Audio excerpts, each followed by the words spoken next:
Baruch atah Yahweh, Baruch atah Yahshua HaMashiach, bendito seas tú, Yahweh, Dios nuestro Rey del universo, que nos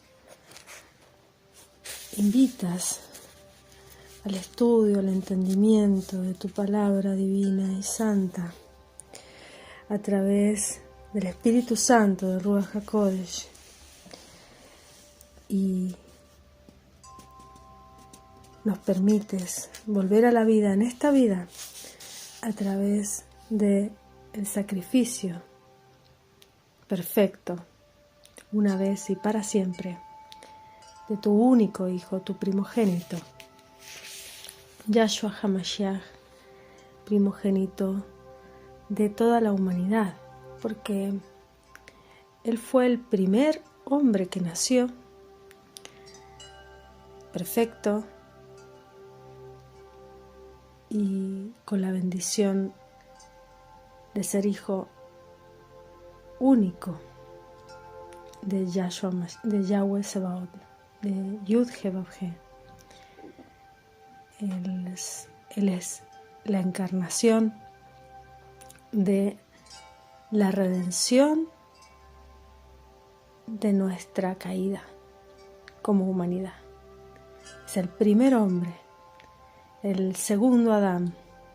El primer Adán fue creado perfecto y cayó.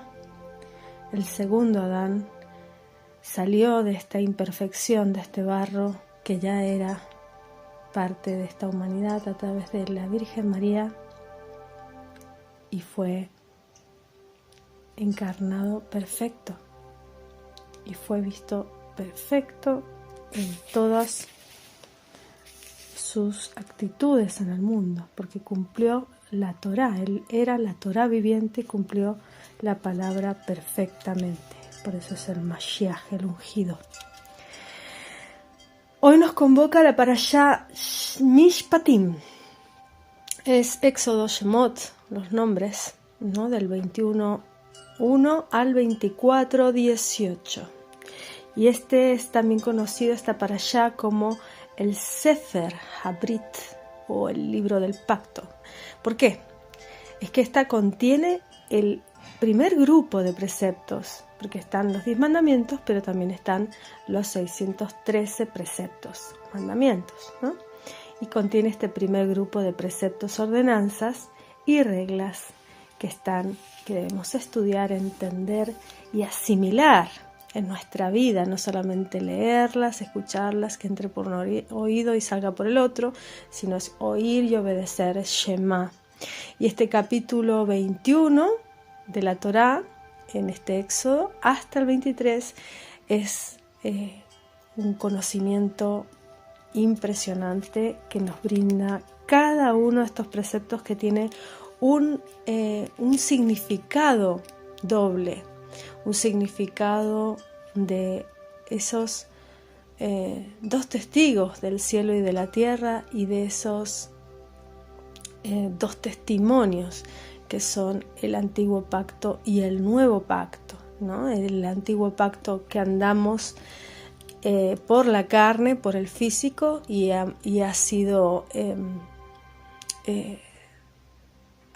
vencido ese físico, ha sido ganado por nuestro Adón Yahshua Mashiach, Jesús el Cristo, que nos rescató y nos liberó de esa carga del pecado, de la culpa, porque siempre seremos pecadores, pero de lo que Él nos libera es de esa culpa, de ese sentimiento de separación. Él nos vuelve a unir y volvemos a nacer en espíritu. O sea que esta carne corrupta, caída, que perdió su espíritu en el paraíso y siguió muriendo a través de la carne hasta morir en la tumba, hasta perder nuestra alma, vuelve a la vida en esta vida y vuelve a recuperar el espíritu. Por lo tanto, un pacto es para enseñarnos a andar en esta carne, que es la Torá, es la instrucción, y el nuevo pacto, que es para enseñarnos a andar en el espíritu, porque volvemos a nacer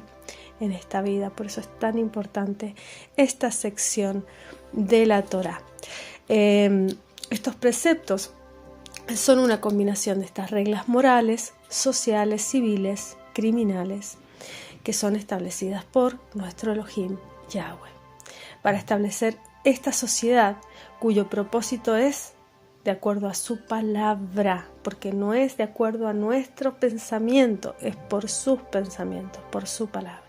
Esto está en Génesis 18:19, dice: y yo lo he escogido a Abraham para que mande, para que instruya a sus hijos, a su casa, después de que él guarde, después de él, que guarden, después todos sus hijos guarden el camino de Yahweh. ¿Cuál es el camino? Su palabra es verdad, su camino, sus mandamientos. Caminar en su palabra es andar en sus mandamientos, caminar es andar en sus 7 fiestas sagradas. Y empezamos ahora, dentro de muy poquito, en Purim, el 7 de marzo. Yo sigo el calendario caraíta, pero también está el calendario de Hillel, que es rabínico. Yo sigo el calendario no rabínico, pero cada uno puede elegir lo que más vea conveniente y haya estudiado, porque eso hay que investigarlo y estudiarlo. Ya compartiré más adelante un resumen de cómo son las fiestas, cómo se organizan, cómo debemos celebrarlas, y mi aprendizaje lo compartiré con ustedes. Entonces él dijo a sus hijos, a su casa, después que él, que guarden el camino de Yahweh, haciendo justicia y juicio. Justicia, Torah, y juicio, que es lo que viene por la justicia, es lo que viene después de la justicia. Siempre hay juicio, porque existe la justicia, porque existe la Torah, existe la ley. Sin ley no hay justicia, pero sin ley hay juicio, igualmente. Todo aquel que no cumple la ley es esclavo de ella y va a juicio. Para que Yahweh cumpla en Abraham todo lo que él ha dicho acerca de él. Bueno, la justicia, esto que es en la sedaká, ¿no? Esta honestidad, esta rectitud, este mérito, este derecho. Los actos justos son justicia, ¿no? También las buenas obras son justicia. Y esto está en el Strong 6666. ¿Qué número? ¿No? Porque justamente nos conecta con esa marca del maligno, ¿no? Porque él quiere que no hagamos justicia. Él quiere quitarnos la capacidad de poder cumplir la voluntad de nuestro Padre, que es hacer justicia en este mundo. Las reglas de la Torá expresan estas normas de santidad, aunque están formadas en el lenguaje finito de los seres humanos, contienen muchos atributos de ese Elohim infinito, de esa mente que no podemos comprender. Su ley es la definición perfecta entre el pecado y la rectitud. No importa cuán remotas o cuán irrelevantes puedan ser los reglamentos de la Torá, siempre debemos recordar que estas son las verdaderas palabras del Elohim viviente, son el estándar de la rectitud y la justicia. Las escrituras se refieren también, aparte de la sedaká, o sea, de la justicia, se refieren al sadik. Es otra forma de justicia. Es el Mesías, el Sadik es el justo, el Hat Sadik, el Yahoshua, la salvación de Yah, ¿no? Es ese Sadik, ese justo de las generaciones. Yahshua no era simplemente un justo, sino que fue el justo de las generaciones, el justo absoluto, ¿no? El esperado, el tan ansiado. Más que un hombre bueno y recto, fue sin pecado. Su voluntad fue la voluntad del Padre, lo que significa que su vida, su enseñanza fueron consistentes con las reglas de la Torá. Si hubiese fallado el más pequeño de los mandamientos, Yahweh entonces no podría haberlo hecho sin pecado, y se habría por la misma letra escrita, por la palabra de Yahweh escrita en piedra y por su Torá, se habría descalificado como el cordero sin mancha para la expiación. Por lo tanto, él debía ser sin mancha. He aquí el cordero de Yahweh que quita el pecado del mundo, dijo Juan 1:29. Él fue enviado para hacer la voluntad de su Padre. Yahshua dijo: porque he descendido del cielo, no para hacer mi voluntad, sino la voluntad del que me envió. Juan 6:38. A nosotros se nos fue dado dos alternativas, dos opciones, dos caminos, ¿no? O guardamos la Torá o la desobedecemos. No hay más. O eres una persona pía, piadosa, justa, que guarda la Torá, o eres un injusto, un impío, un desobediente, que va en contra de la voluntad de su Padre. Por lo tanto, enumerando estas bendiciones por obediencia, vemos las tristes consecuencias de esa desobediencia. En lo que respecta a Yahweh, no hay grises, no hay términos medios. En 1 Juan 3:4 nos dice: todo aquel que comete pecado quebranta también la Torá, la ley, la instrucción. Pues el pecado es quebrantamiento de la Torá, es el quebrantamiento de la ley. No importa que tú no conozcas la ley. Una persona ignorante de la ley, si la infringe, tiene misericordia por la ignorancia, pero no se libra del juicio. Si tú no sabes que en un país está prohibido comer fruta en la calle, por ejemplo, y comes fruta en la calle, porque tú no sepas que eso está prohibido hacerlo en ese lugar, no significa que si alguien te juzga, te pueda llevar a juicio y salgas culpable de juicio por pecar, por hacer una transgresión de esa ley. Por lo tanto, cuando estudiamos la Torá, estamos aprendiendo esas revelaciones de Yahweh, la expresión de su rectitud, la propia naturaleza y mente de Yahshua HaMashiach, Jesús el Cristo. Él es el perfecto, Él es perfecto. Y es ese ejemplo viviente, es ese perfecto ejemplo viviente de la ley de Yahweh. Él fue perfecto, nosotros no somos perfectos. Por esta razón, podemos referirnos a Él como la Torá viviente. Por eso nos vestimos en Él, porque Él es la Torá. Y la vestimenta de la Torá se le llama vestirse o desvestir cuando se saca el Sefer, el libro de la Torá, y se le quita esa cobertura que lleva para poder desnudarla y leerla. Y se la vuelve a vestir y se la vuelve a guardar. Por lo tanto, Él es nuestras vestiduras, Él y su Torá, porque si no entendemos cómo piensa, no le conocemos. Al igual que la Torá revela la justicia y rectitud de Yahweh en forma escrita, Yahshua la revela de manera humana. Esto ayuda a explicar por qué Juan, el apóstol, llamó al Mashiach la palabra hecha carne, la Dabar, la palabra, el Logos. Yahweh envolvió su sagrada Torá en carne y hueso. Yahshua HaMashiach. Él es la Torá hecha carne. Estaba escrito en sus venas, en su ADN, en su genética. Él era la Torá del Padre.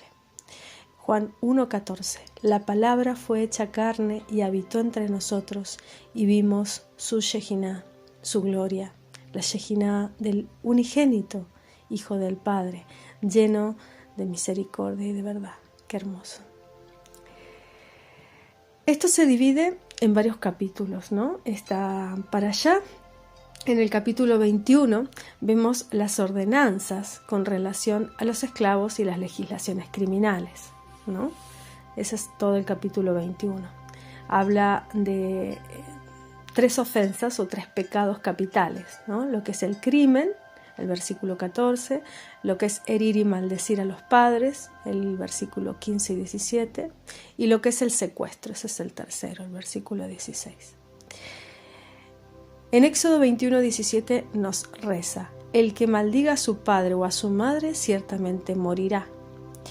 Y aquí está hablando en Éxodo de una muerte física y espiritual, porque la Torá nos sella a nivel del cuerpo, a nivel del físico también. Pero en esta nueva etapa, en esta nueva parte de la humanidad en la cual toda la lucha se gesta en los planos espirituales, ves que la gente es malvada con sus padres y no muere, pero sí muere espiritualmente, porque esta nueva etapa es más sutil. La primera etapa de Yahweh, cuando Él se manifiesta de forma abierta y completamente reveladora frente al pueblo de Israel, es una etapa física, porque ellos lo ven, lo sienten, lo escuchan. Ahora es una etapa mucho más sutil, porque Él viene a nosotros a través de su Espíritu Santo. Por lo tanto, el nuevo nacimiento es espiritual y la muerte también. La palabra strong para maldecir es el Strong 7043 y en hebreo es kalal. El desprecio, la maldición, lo que es insignificante significa también, ¿no? Algo maldito en términos yekalel, o sea, él significa no solo algo maldito, sino maldecir, es yekalel. También significa hablar de forma despectiva. Esto también es lo que nos mata espiritualmente, hablar de forma despectiva de nuestros padres, hablar de forma irrespetuosa o humillarles. Así que cualquier forma de hablar con la tendencia a humillar a los padres a la vista de otros o pasar juicio es un acto de yekalel. El acto de insultar a los padres tratándolos con palabras injuriosas, usando lenguaje impropio, es condenado en las Escrituras. Así tú tengas la razón, así sean padres terribles, horribles, no importa. Si tú estás maldiciendo, estás diciendo mal de esa persona y de cualquier persona, pero sobre todo, remarca aquí ese decir mal hacia tus padres, que son los que te han traído la vida a este mundo. Da igual cómo sean ellos, da igual. Eso es indistinto. Eso es una representación del mundo físico, de cómo el físico desprecia lo espiritual, desprecia la carne desprecia el alma. Por lo tanto, debemos conciliar esa carne a través de lo espiritual, no viviendo a través de lo físico. Si tu padre ha sido físicamente contigo terrible, tú debes conciliar eso a través del mundo espiritual, porque si no, no hallarás paz en este mundo. Y el fin de toda esta corrección que venimos a hacer a este plano existencial es justamente la de conciliarnos con nuestro Creador. Por lo tanto, si el trabajo de conciliación es duro, es porque es lo que nos corresponde. No nos ponen a ninguno obstáculos imposibles de superar, porque todo lo que nos ponen delante es una preparación para la vida por venir. Por lo tanto, maldecir, insultar a los padres es sinónimo de matarlos. Por eso el castigo a la muerte es muerte. En ese caso, la muerte eterna. Si no hay arrepentimiento, ahí está la clave, el arrepentimiento. Es ser conscientes y es arrepentirnos y confesarnos frente a nuestro Creador, porque en el final de todos los tiempos, en el final de todo lo que vamos a hacer en esta vida y para lo que hemos venido aquí es para reconciliarnos con Él, porque lo hemos despreciado, lo hemos negado desde el principio, desde la caída de Adán. Por lo tanto, esa representación de ese Padre que es hostil hacia nosotros es la representación de ese Padre que ha sufrido por el desprecio de sus hijos. Por lo tanto, pedimos perdón, Padre, por haber pecado contra ti, haber transgredido lo que tú quieres para nuestra vida, le pedimos perdón a nuestros padres. Lo siento, padre, lo siento, papá, lo siento, mamá. Siento si en algún momento he hablado o he pecado mal, he maldecido, he maldicho sobre cualquier cosa que me haya molestado, que haya habido algún dolor o algún sufrimiento entre nosotros. Lo perdono, me perdono, te perdono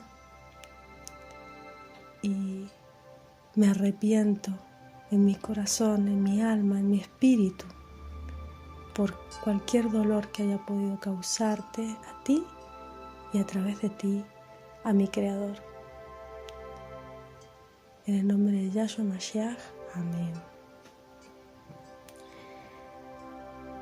Este mandamiento conlleva maldición si no hacemos ese arrepentimiento. Y esa maldición es a aquellos que lo desobedecen. Esto lo puedes investigar en Deuteronomio 27:16, Proverbios 20:20, 30:11, 30:17, Mateo 15:4 y Marcos 7:10.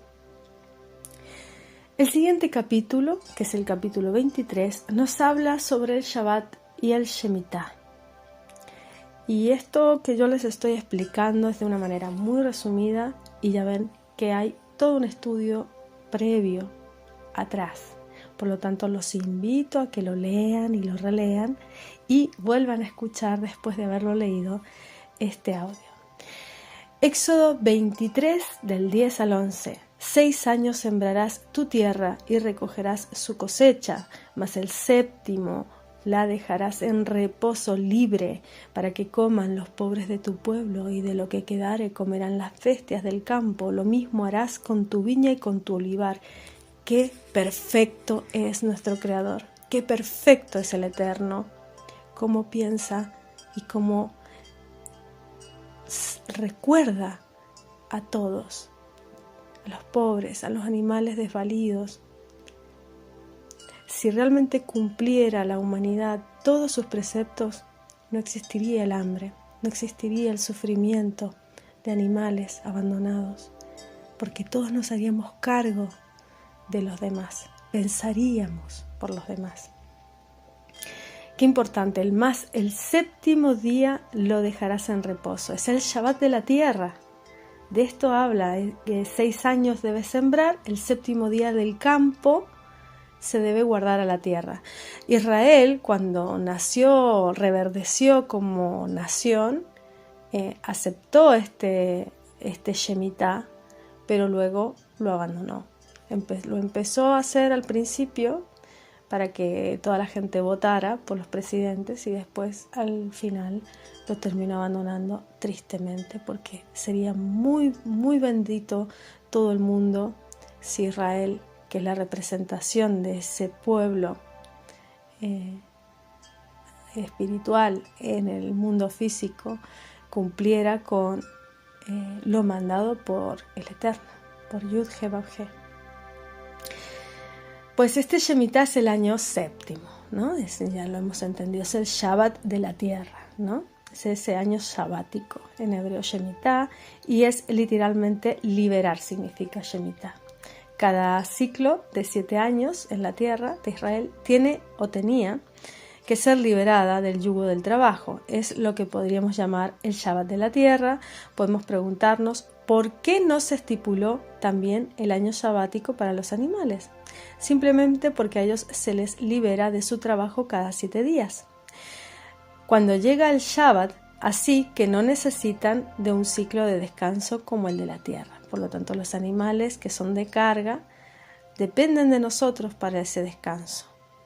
Debemos nosotros descansar, y al descansar nosotros cada 7 días, en Shabbat, como hoy, que descansamos y estudiamos y leemos y aprendemos, pues de la misma manera los animales, junto con nosotros, porque el Adán, la humanidad adámica, fue creada como la joya que eleva toda la conciencia de la creación que lo rodea. Por eso cuando Adán cayó, cayó también la creación con él, y por lo tanto cayó también la naturaleza. La naturaleza en la que vivimos es de una naturaleza caída, igual que nosotros, si no nacemos de nuevo. Los nacidos de nuevo ya no, ya somos de otro tipo, porque tenemos el espíritu encarnado en nuestro corazón. Pero aquellos que no han nacido de nuevo están a ese nivel de naturaleza caída, por eso son violentos, son agresivos, por eso los animales se comen unos a otros. Existe esa relación de naturaleza caída. Por lo tanto, el Shemitah es un tiempo que está por sobre su significado histórico. ¿Por qué? Porque contiene un mensaje relevante a día de hoy, como lo era cuando recibimos la Torá hace miles de años. Dado que el Shemitah ocurre cada 7 años, no debe sorprendernos que su secreto interno está relacionado con el número 7, que es la plenitud, la completitud del 7, es como se manifiesta nuestro Creador en 7. Las 7 Moedim, las 7 fiestas, los 7 días de la creación, desde el principio. El 7 siempre es un número de plenitud, de creación. Y Shemitah es el reconocimiento al esfuerzo, trabajo que hace la tierra para producir sus frutos. De esta manera, al dejarle libre de trabajo por un año entero, sus componentes químicos perdidos durante los pasados 6 años vuelven a tomar fuerza, forma y se recuperan para iniciar un nuevo ciclo con más vigor y energía. Los frutos después del año de descanso son más abundantes, robustos, alimenticios, ¿sí? Este primer año de Shemitah en Israel como nación se llevó en efecto en el año hebreo 5712 según el calendario de Hillel y 1951 según el calendario del Papa Gregorio. De ahí en adelante, los años de Shemitah son 1958, 1959, 65, 66, 72, 73, 79, 80. O sea, vemos que cada 7 años se repite el 86, 87, 90, 93, 94, 2000, 2001, 2007, 2008.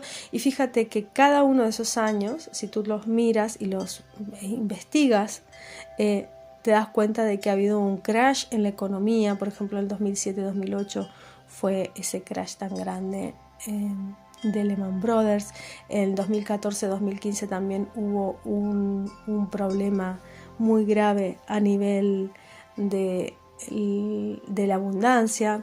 Y ahora hemos pasado el 21-22, que fue el último Shemitah por el que hemos atravesado. Dice, la Torá también ordena la ejecución del Yobel.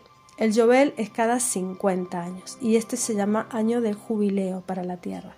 Es para la tierra, pero es también para las personas, y eso es lo que lo diferencia del Shemitah. El Shemitah es solo para la tierra y el jubileo es para los esclavos y para la tierra, para todo. Israel no lo ha cumplido como nación, debido a que se carece de una fecha exacta para celebrarlo. Es una excusa en realidad, pero bueno. La palabra Yobel o jubileo viene de la raíz Yobel, que significa carnero. En Éxodo 23, 20 al 21 nos dice, «He aquí, yo envío el ángel delante de ti para que te guarde en el camino y te introduzca en el lugar que yo he preparado. Guárdate delante de él y oye su voz. No le seas rebelde, porque él no perdonará nuestra rebelión, porque mi nombre está en él». Yud-He-Vav-He, Yahweh. Hay más opiniones de quién es este Melech, este mensajero. Melech es rey, Malach es mensajero, y Melech, Malach y Mloch es enviado. Malach puede significar ángel y puede significar mensajero o enviado. Se escriben con las mismas letras, Mem, Lamed, Het. Esto va delante, este mensajero, este Malach, este enviado, este ángel, va delante del pueblo de Israel. Muchos se refieren a este Malach, a este ángel de Yahweh, como Yahweh mismo. Otros dicen que es la representación de Yahshua. Algún día Yahweh mismo nos confirmará quién es este Malach, este Melech, Malach. Pero lo importante es que quien el Malach representa es al santo nombre, a Yud He Vav He, Yahweh, I-A-U-E, Yud He Vav He, su poder, su autoridad, y ese poder y esa autoridad están en él. Hay diferentes opiniones con relación al nombre de Yahweh, cómo se debe pronunciar. Otros no les viene el caso de miran las diferentes traducciones. Yahweh nos repitió una y otra vez la fuerza, santidad y significado de su nombre, porque es tan difícil entenderlo esto para muchos, aceptar su palabra, que es Yud He Vav He. En Éxodo 3, del 13 al 15 dice: Y dijo Moshe a Elohim: He aquí, cuando yo llegue a los hijos de Israel y les diga, el Elohim de sus padres me ha enviado a ustedes, si ellos me preguntan, ¿cuál es su nombre?, ¿qué les responderé? Elohim dijo a Moshe: Ejie asher ejie, yo soy el que soy. Y dijo: así dirás a los hijos de Israel: Ejie asher ejie, me ha enviado a ustedes.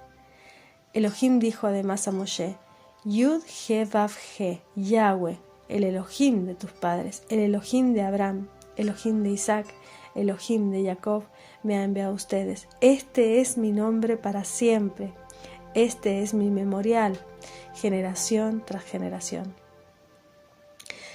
¿Qué requiere Yud He Vav He, Yahweh, de nosotros respecto a este asunto? ¿Continuar llamándolo de la manera que queremos o llamarlo como es el nombre que Él ha asignado a sí mismo? Abraham invocó su nombre en Génesis 12, 7 al 8. Moshe invocó su nombre en Éxodo 3, 15.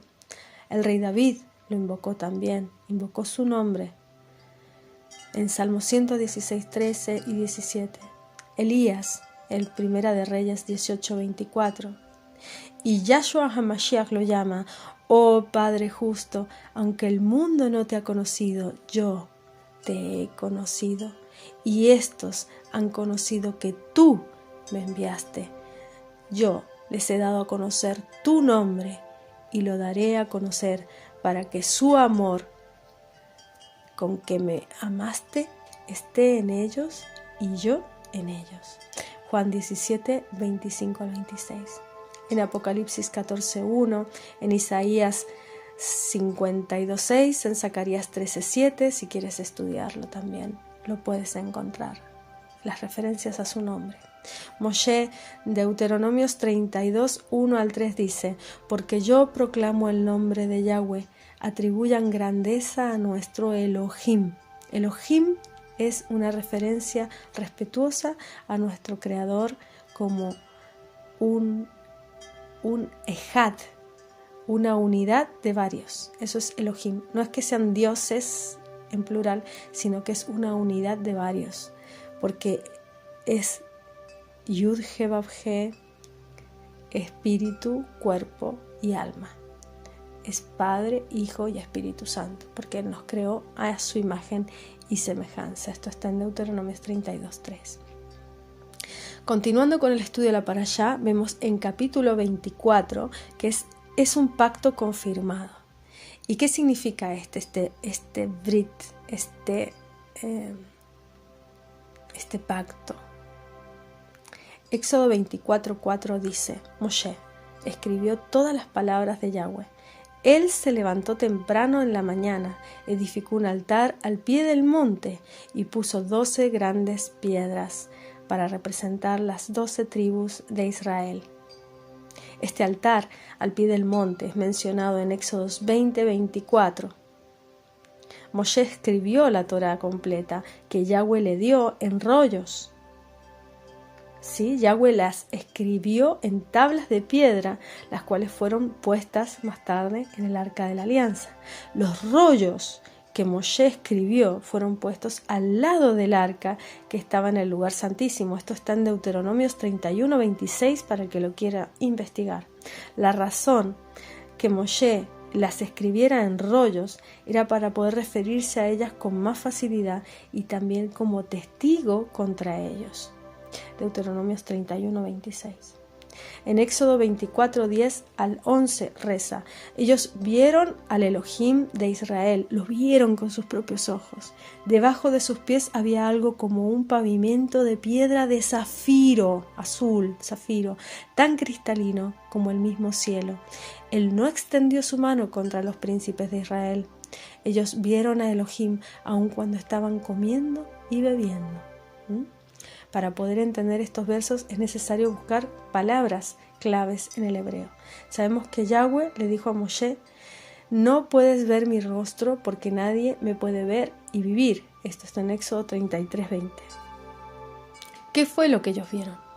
Es interesante notar que en estos dos versos hay dos diferentes palabras hebreas. Una es vieron, en el verso 10 la palabra hebrea es raj.